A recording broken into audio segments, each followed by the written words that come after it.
Maybe you can't max your TSP right away. Maybe Yeah. you can't, but you can work toward that. And so I think that's the biggest thing that I would say is just don't defeat yourself before you ever get started. Just get started and then just build and make those small incremental changes over time. And you'll be amazed at how much progress you'll make in 2, 5, 10 years. Welcome to the Military Money Manual Podcast, where every episode is all about achieving financial independence in the military faster than before. We believe personal finance shouldn't be boring or intimidating. Building wealth can be simple, and financial freedom is the ultimate financial goal. Now, here's your hosts, Spencer and Jamie. Hey, podcast listeners, this is Jamie here. Today I have the honor of hosting Brandon Lovingier, the Enlisted Money Guy, for an episode between him and me, where we talk all things enlisted money. Brandon is a CHFC, an MQFP, and he's also known as the Enlisted Money Guy from enlistedmoney.com. He wasn't born into money, and he joined the Army right out of high school and has served over 18 years on active duty so far, including deployments to Iraq and Afghanistan. When he was younger, he wasted his money on trucks, beer, cigarettes, and energy drinks, and everything in between. At one point, he and his wife had to put rent on credit cards just to get by. Fast forward to now, they're debt-free and building wealth. He established his blog, enlistedmoney.com, to help enlisted service members avoid the same mistakes that he made. He's earned his Chartered Financial Consultant, that's the CHFC designation, in 2022, and is one of the first to hold the Military Qualified Financial Planner, MQFP, designation. He's also been a speaker at Mill MoneyCon and loves mentoring other service members on their own financial freedom journey. Today, you'll hear about his story, how we have to give enlisted service members grace in their journey, but they have a huge advantage because time is on their side if they start young, and how enlisted service members need to focus on saving money versus investing it first, because the enlisted perspective is just different from what Spencer and I often talk about as officers. You can find Brandon at enlistedmoney.com, where he helps enlisted service members achieve the financial freedom that they fight for. If you're enjoying the Military Money Manual podcast or any of these episodes, you're getting value out of them, which we hope is all of them, please take a quick second to give us a rating or review on Spotify or Apple Podcasts or wherever you're listening to this show. It means a lot and helps a lot of other service members find this valuable content as well. Now, here's my discussion with Brandon. Hey, Brandon, thanks for coming on the podcast today. We're happy to have you.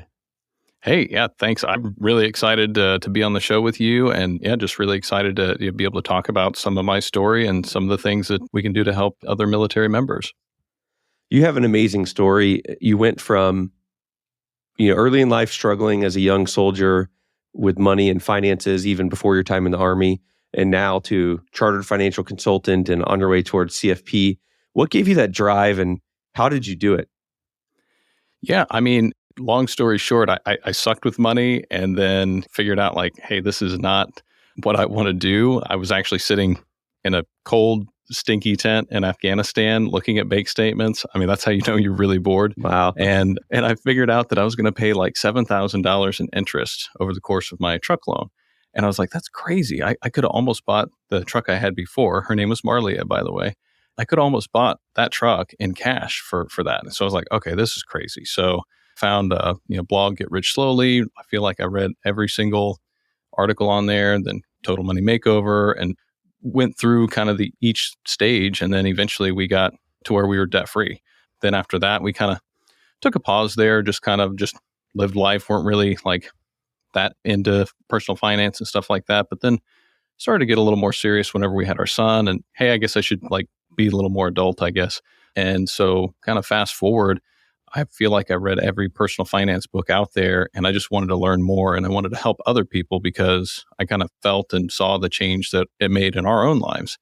And so that kind of led me down the path of coaching, and I was like, I don't know if that's really the thing. I want to help with everything. And then that led to getting a scholarship to get the CHFC and CFP coursework done. And then as I was doing that, hey, you need to get hours in order to get these designations. So okay, I need to start doing something. So then I started doing paraplanning, and then I started a blog and a podcast. And then now full circle is I just want to do something that's for me.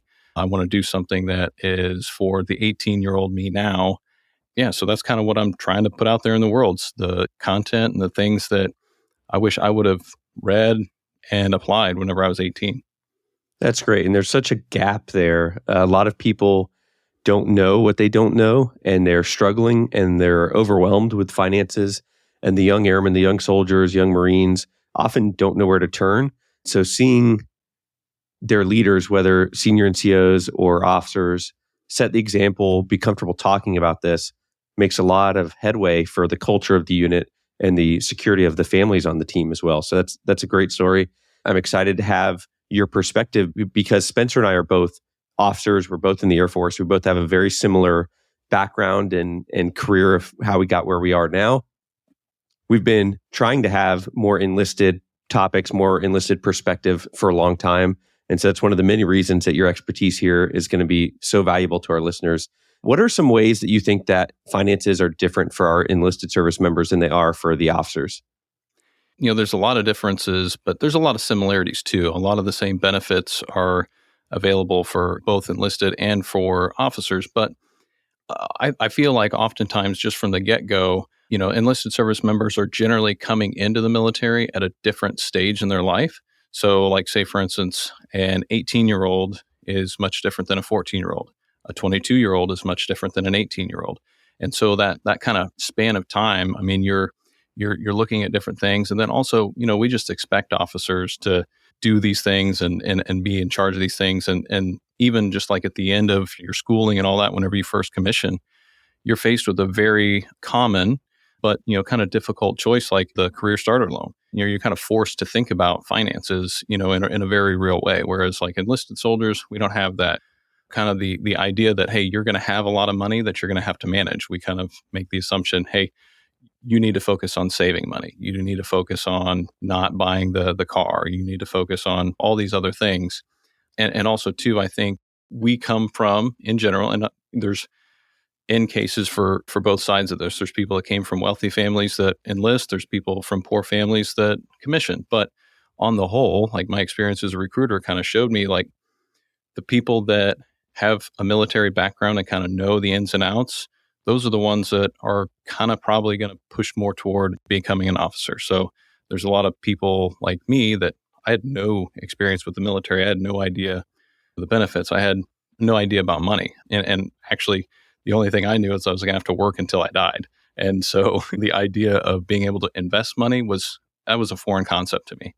So yeah, I think just from the get-go, we kind of start off different. And then from there, we make vastly different amounts of money. We're in different tax brackets, a lot of times. And then also too, it can get pretty complicated for enlisted service members because we actually do have quite a few benefits that are kind of more tailored towards us. But there's a lot of different nuances with those things. So like, say, for instance, the new basic needs allowance. Cool program. I think it's a good idea. But now we have to look at, I've got to learn taxes. I've got to learn, how that affects that. I've got to learn how does this affect my SNAP benefits or something like that. Like there's a lot of different things that we're not really that well equipped to make those decisions. So, and sometimes on post, the financial counselors know what they're talking about.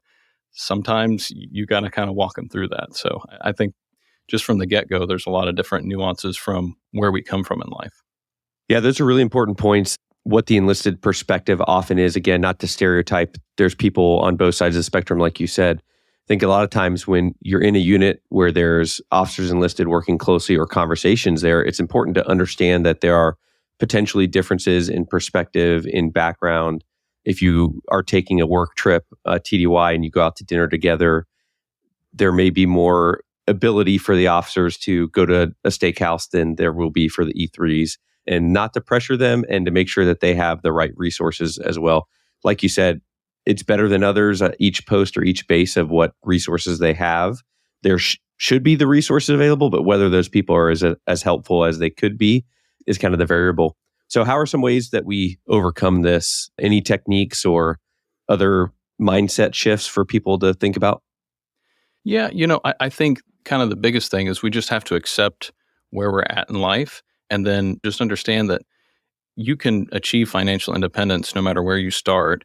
And you don't have to make the same that an officer makes or warrant officer or whatever in order to have a good life. but it is going to look different. Like I think you guys have talked on the podcast before about Dave Ramsey's concept of like bigger shovels and smaller shovels. If you've got more Legos to build with, you're going to be able to do more things. So just you have to accept that it may look a little bit different for you. It may take you a little bit longer. Maybe you can't max your TSP right away. Maybe you can't, but you can work toward that. And so I think that's the biggest thing that I would say is just don't defeat yourself before you ever get started. Just get started and then just build and make those small incremental changes over time. And you'll be amazed at how much progress you'll make in 2, 5, 10 years. So it sounds like one of the takeaways on that is envy, trying to keep up with the Joneses or seeing someone else's life, whether it's on social media or based on the house they have or the car they drive, assuming that they have this lifestyle and maybe feeling that jealousy of that. Young service members, they see the XO's car, they see the DO's or the commander's car, and they're like, man, I wish I could have that. And that's sometimes what drives them to go out and get a car loan that's way above what they can afford or something like that. How do you, as a young soldier starting out in the dorms with relatively low income, combat that desire to spend and have things that look pretty? Well, that's one of those things that, especially vehicles, I could talk about vehicles for, I feel like forever because I've made a lot of mistakes there, but I think I've done a lot of good things there too. But if you look at what somebody else is doing, like it's irrelevant to what your personal situation is. And also too, I mean, I think Morgan Housel in his book, The Psychology of Money, points this out very well. Like somebody has $100,000 vehicle. The only thing you know is that they either have $100,000 less money in a car or $100,000 more debt in a car. You don't know anything else about their financial situation. And so I think it is easy to kind of get caught up in, well, that's where I should be, or that's what I should work toward. And it's pretty interesting too, just because officers have those nice things doesn't mean that they're doing all that well financially either. I can pretty quickly look in the parking lot and start running the numbers. I'm like, yeah, that you said that was leased. Ooh, okay, all right, yeah. So that's going to be. So then I start doing the numbers and like, okay, they're probably spending a pretty good chunk of their salary on a car that's going to depreciate. And that's one of those things with vehicles. You just got to think about, what do you really need it to do? Maybe you look cool for a minute, but that doesn't make you a better person. So I think you kind of have to shift a little bit of what gives you value and meaning to you. So I was happy as all get out to drive my old rusty pickup until it had mechanical issues and I had to get rid of it. But that was a truck that it looked ugly, but it did everything I needed it to do. And then now I drive a little car or whatever, but I'm still able to do fun things. Like I would rather put that money towards a vacation with my family versus have a nicer car. And that's just what's important to me right now. But, we pay cars in cash and we've slowly upgraded our cars over time. So you can do it. It just, like I said, it might take a little bit longer, but in the long run, not trying to go after those things right away will give you a little more security. So then you can take advantage of things whenever you have a chance. So I can't tell you how much money I've probably saved just buying cash and learning how to negotiate. Yeah. You mentioned earlier about how enlisted perspective needs to focus on saving more than investing initially in a lot of ways. And you just talked about a minute ago how financial independence doesn't depend on your income. It's all about how much you save compared to your income. And then now you're talking about you're going to get things later. It's just a delayed, you need more time to build up as an enlisted service member. You'll need more time to save up for the car, for the house. It's not saying you'll never have those things or nicer things or things like your friends have. It just might take you a little bit of time to save up towards those goals. So all really amazing points and hopefully motivate a lot of people and give them the assurance that you're not terrible, you're not behind. It doesn't mean that you're behind on your money goals because you drive a used car. In fact, you're probably well ahead of your money goals if you drive a used car in that one example, because like you said in Morgan Housel's book, you don't know what their situation is. They could be drowning in debt. You focus on your goals. You focus on saving. How can I cut expenses to get more into my Roth IRA and into my TSP? Make sure I get that match in my TSP. And then from there, you'll slowly start to build and compound interest will take effect. The nice thing is you'll be able to start typically very young as an enlisted service member. I know there's exceptions to that, but if we're talking 18-year-old soldiers, you got a lot of time for that life to grow and your interest to grow. So be patient, you'll save and it'll come. Yeah, no, absolutely. And that's why it's super important just to get started and do something. And like, I'm a big fan of like the Save More Later program that, from the book Nudge, like if you can start it at 5%, or even if you're like, there's no way I can do that. Well, try it first. And then every time you get a pay raise, just bump it up 1 or 2%. Like this year, if we're going to get what the NDAA says, we're going to get 5.2%, I would probably put 2% in there and then keep bumping that up. And you'd be amazed at how much money you'll have in there before too long. So, I mean, that's how I did it. I got up to like 15%. And then I was like, okay, that's probably good for right now. But yeah, I mean, the earlier you start, I mean, really, you'll never have it easier on your investing journey than when you're an E1. All those dollars are going to be worth so much more if you just start early. So that in and of itself will make it so much easier, and you'll build those good habits right from the get-go. Nice. There's a really good technique, great points. So if someone's brand new to the military, they just enlisted or they're considering enlisting and somehow they found the show at the perfect time where they have all this potential growth over their lifetime, where do they start? Because sometimes they'll see a blog or hear maybe even us say, you need to max this, and that's not reasonable, at least at the beginning, but they need to set that goal for the future maybe. But where do they start? Is it a 1%, a 5%? What do you think they should do first?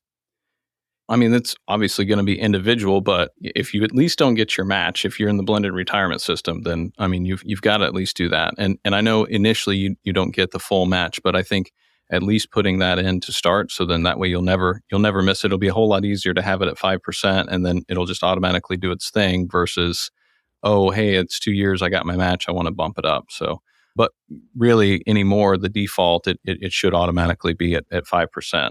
I would still caveat, you also want to look at Roth as an option as well. So I'm a big fan of Roth myself, but I think if you can at least start at that 5% mark and then just let it grow and keep bumping it up, I think that's a good goal at least. But yeah, I mean, you're right. I mean, that's part of like whenever I hear, hey, max out your TSP, I'm like, yeah, that sounds nice. But I mean, the fact is, I mean, I think last year my taxable income, my wife's stay-at-home mom now, I think our taxable income was like $60,000. So it's like, can I put a third or more into the TSP?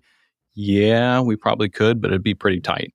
It's pretty hard to live off of 40 grand plus housing expenses. So it's doable, but probably not all that practical. And it may not be necessary. So for us, it's probably not going to be necessary. I'm not going to need millions of dollars to live the life that I want to live. I have pretty small goals.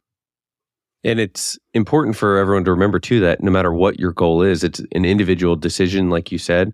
I've been guilty of it myself of, everyone should be doing this or everyone should be pointing towards maxing their TSP. And it's not feasible in a lot of cases, and it shouldn't be the goal that every family looks after. At least initially, it's something to consider. But what are some other things that sometimes you hear officers either around the unit, around the battalion, or around post or other blogs talk about that's different? And or let me rephrase, what do you wish that officers knew more about enlisted members and their finance? I mean, that's one of those things. I mean, it's kind of tough, but the biggest thing is just the shoulding. So you should be doing this, you should be doing that. I get it, but this is also coming from oftentimes a person that's, hey, we're going to stay late tonight because we got to do layouts late, or whatever the case may be. It's like, if I had time and I knew how to do that, maybe I would. But also too, there just needs to be some understanding about the person. So, and I think that you can tie that back around into general leadership. In the first place is just, hey, you need to know kind of what's going on before you kind of make a judgment and decide what they should or should not be doing. And you also have to understand we're all human first, and then we join the military and become something better. So you've got to remember that the baseline is we're all human. So we all have different competing things that we're working on. So like, say, for instance, a young family, maybe they just got married or maybe they just had kids, and they may not have the bandwidth to really think through what the best financial decision is at the time. And it might be really clear to you looking as a leader to see, oh, they should be doing that, they should be doing this, but you've got to understand how they can mentally get to that point and the other barriers that may be there. Takes a lot of empathy, which is often not a stereotype of military officers. Yeah. No, I mean, and I think a lot of that comes honestly too. I mean, it's hard. it's really difficult for somebody that is, making maybe $5, $6, $8,000 a month to understand what it's like for somebody that makes $3,000 a month. It's a completely different thing. And so until you're there, if you really want to know, change your budget and just say, hey, I'm going to live like an E5 this month and see how you do. It'd probably be, I should probably do that too, and see what that's like. Cause I can tell you it's probably not that easy, especially once we start looking at childcare and all these different things. Just a quick note from one of our sponsors, and we'll be right back to the show. Hey, Spencer, I've heard about this free Amex Platinum card for military service members. Where can I go to learn more about this? Great question, Jamie. I've got the Ultimate Military Credit Cards course at militarymoneymanual.com/UMC3. It's a 100% free email-based course, and I explain exactly how to verify your eligibility for credit card annual fee waivers with the Military Lending Act, or MLA, and the Service Members Civil Relief Act, or SCRA. The Ultimate Military Credit Cards course is a beginner's guide to travel hacking and opening up your first annual fee-waived credit card while you or your spouse serves in the U.S. military. There's no spam, no fluff, and the only emails you'll get from me are related to military credit cards. You can unsubscribe at any time, and there's zero cost to you to sign up. You can sign up right now for free at militarymoneymanual.com/UMC3. Again, militarymoneymanual.com/Uniform Mike Charlie 3. And now back to the show. So let's say that someone listening to the podcast has been in the military for a little bit. They've made some decisions financially that maybe weren't great, or maybe they came into the military with financial baggage and they're just in a situation where they're beating themselves up. How do you handle a conversation with someone like that that's kind of on the struggle bus financially? Well, one, I would say I've been there. My wife and I at one point in time, we were putting rent on a credit card, not because we were trying to get points, because we literally had no other money to remedy that. We eventually moved on post, and then that kind of helped for a while. But yeah, no, I think you've just got to understand where you're at and give yourself some grace. Doesn't matter how you got there. That doesn't help you necessarily fix what you're going to do moving forward. And so just like with anything in the military, we're big on looking at the objective and planning it out and then making it happen. Just like soldiers across the board, we're used to being handed, a big pile of stuff at work and then figuring it out. You can apply those same concepts to your personal finances and make it happen. But I think the biggest thing is just be gentle with yourself. Don't beat yourself up about it. Like I said, we went from in about a 4-year time span, we went from like basically ground zero, like zero net worth, to buying cars, in cash with a debit card, so it can be done, but it's not always going to be an easy thing, but it is worth it. It's really nice to kind of look back where we were, and you guys do this too. You check every year kind of net worth and kind of how you're growing. And I think that would be one of the biggest things, is check where you're at and then just start somewhere and work on it. And that's one of my favorite things about your story and the enlistedmoney.com section of the confessions, where you kind of are transparent with some of the mistakes over the years, and a number of the blog posts mention how you got to where you are now through your journey. And it's not always pretty, and it's not always a great place when we're starting off.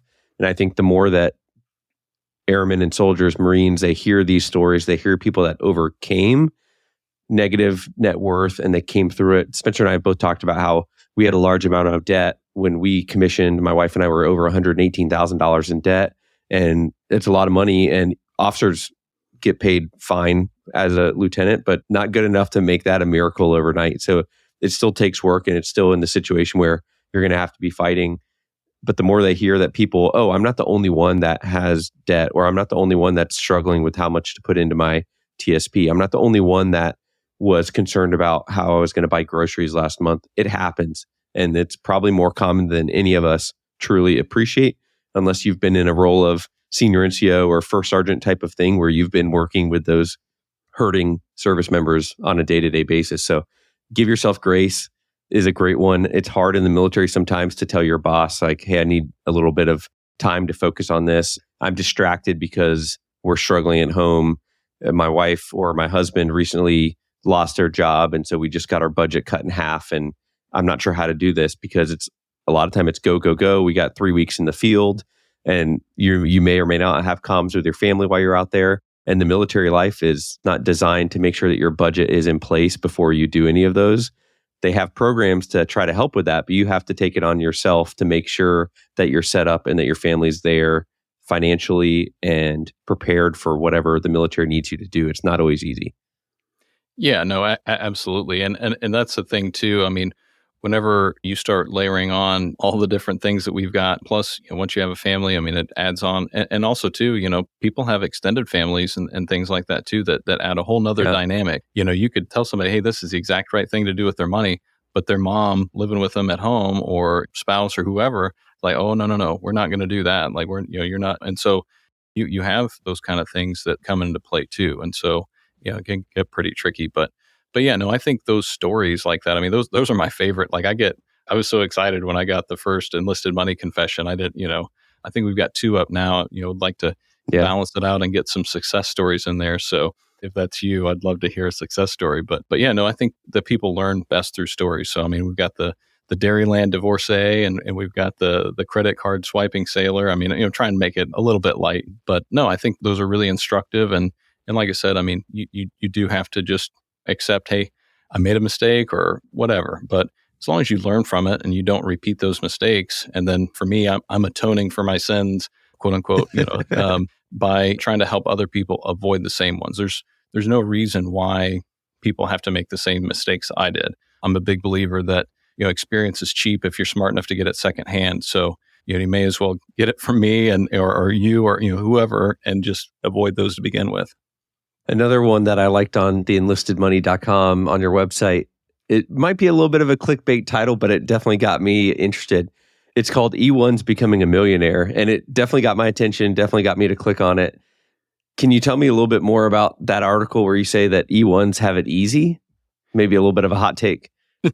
Yeah. I wrote that because I was just, one, trying to get people's attention, but also two, I mean, I do think it's true. I mean, you'll never have it easier on your enlisted journey, as far as investing whenever you're young. I mean, and just looking at it, I mean, definitely doing the numbers and stuff like that. When I was playing around with it, I was like, oh gosh, I missed out on so much money that I could have had. I don't know. I don't have it pulled up. I've calculated I at least left like $173,000 on the table by not investing early. So that definitely hurts. I mean, I don't know about you, but I can't afford to make another $173,000 mistake. So, and I don't think most E1s out there can either. So yeah, it is a little ornery as far as the title goes, but I just want to make that point that the earlier that you start, the easier it's going to be. It's all about the time that you have. Your dollars, when you start earlier, have so much more time to grow. And that's the point of the article, not that life is easy or that it's easy to have that income level. And I think you did a really nice job balancing that out and explaining what you mean. So I did enjoy that article. Yeah, thanks. As we start to wrap up the conversation, it's been really great so far. What are some, maybe 1 or 2 most common piece of advice or conversation topics for your young soldiers in your unit or the people that you've coached or counseled through your CHFC experiences so far? Biggest thing is just to look at all the benefits that you have out there. My favorite go-to is My Army Benefits. It's My Army Benefits, but most of those benefits apply to all services. So it's got a nice little map you can click on. State benefits. I mean, there's so many state benefits I'd never heard of. Like Missouri, where I'm from, I can get $50 a credit hour in-state tuition. That's pretty cool. So there's just a bunch of different things like that. And then just make sure that you're looking at kind of your overall financial picture and getting a gauge of where you're at. So I think the biggest thing would just be calculate your net worth, your assets minus liabilities, and get your net worth, and just measure where you're at, and then just compete with yourself. You don't need to compete with anybody else. So as long as every year you're working toward building your wealth, I mean, you're on the right path. And over time, your goals are going to change. Don't be afraid. You don't have to have a particular goal forever. I mean, my goals changed pretty significantly over the years. I mean, when I had my son, that changed a lot of our goals. When my mom passed away, definitely gave me a pretty big perspective shift. It's those kind of things in life that maybe shape what we want to do. So it's okay to kind of change what you're doing, but as long as you're moving forward, then I think you'll be okay. So to sum it up, start with something. Make sure that you're getting everything you can out of the military, because Lord knows they're going to get everything they can out of you. And then just make sure that you've got an idea and got the finances squared away for when you do exit the military, because we're all going to exit the military. So don't be that person that 6 months before they get out, like, oh, I don't know what I'm going to do. Get your plan in place and just make sure that you're making progress every year. It's been a while since we've had a just do something quote by Jamie. So I appreciate you bringing that back up. And it's a great insight and great guidance. And Brandon, I know that we first connected on LinkedIn through a mutual friend. You're really putting out a lot of great content on there, on social media, on your LinkedIn. Where can people follow you, find your website, and learn more about your work? And especially if they're interested in the enlisted perspective on money. Yeah, the easiest place to find me is either on the website, enlistedmoney.com, or Instagram. I'm on there quite a bit. So that's at Enlisted Money Guy. And then, other than that, you hit me up, send me an email at hello@Enlisted Money, and you can get on the website. If you got an enlisted money confession or enlisted money success story, I'd love to hear it. And kind of the plan of action there is just to give my perspective on something and kind of help somebody if they're stuck. So similar to what you guys do. But no, I just really appreciate you having me on. It's been a lot of fun, and hopefully this will be helpful to some of you out there. I think it will for sure. Thanks, Brandon. Yep. Thank you. Wow. A lot of great things to think about there from the Enlisted Money Guy. Brandon, thanks for joining us again on this episode of the Military Money Manual podcast. My 3 main takeaways for this episode. Number 1, understand everyone's perspective and don't expect that everyone should do it the way that I think or the way that you think as a leader or as a mentor to our enlisted service members for sure. Number 2, young soldiers have a lot of time on their side. So if you can invest, time is on your side, and those dollars that you put to work early in your career will grow exponentially over your lifetime. Number 3, you don't need to compete with anyone else or keep up with anyone else. Financial independence and that journey does not depend on how much money you make. It's how much you choose to spend versus how much you choose to save based on your chosen lifestyle. And it's okay for your goals to change. It's okay for you to not have the nicest things right now. It's temporary. Just keep making progress, keep making steps in the right direction. And before you know it, you'll be like Brandon, having a positive net worth and building wealth and then helping others build that wealth as well. What a great episode to share that perspective from Brandon, the Enlisted Money Guy. Really appreciate all that he brought to the show today. And again, follow him on Instagram at Enlisted Money Guy or enlistedmoney.com. Thanks so much for tuning in to this episode of the Military Money Manual podcast. If you're enjoying the show, please feel free to rate, subscribe, and leave a review wherever you listen to your podcasts. This helps others find the show, and we really appreciate it. Thanks again for tuning in, and we'll catch you in the next episode. The views and opinions presented here are those of the speakers and do not necessarily represent the views of the DoD or its components. Reference to any commercial products or services does not constitute DoD endorsement of those products or services.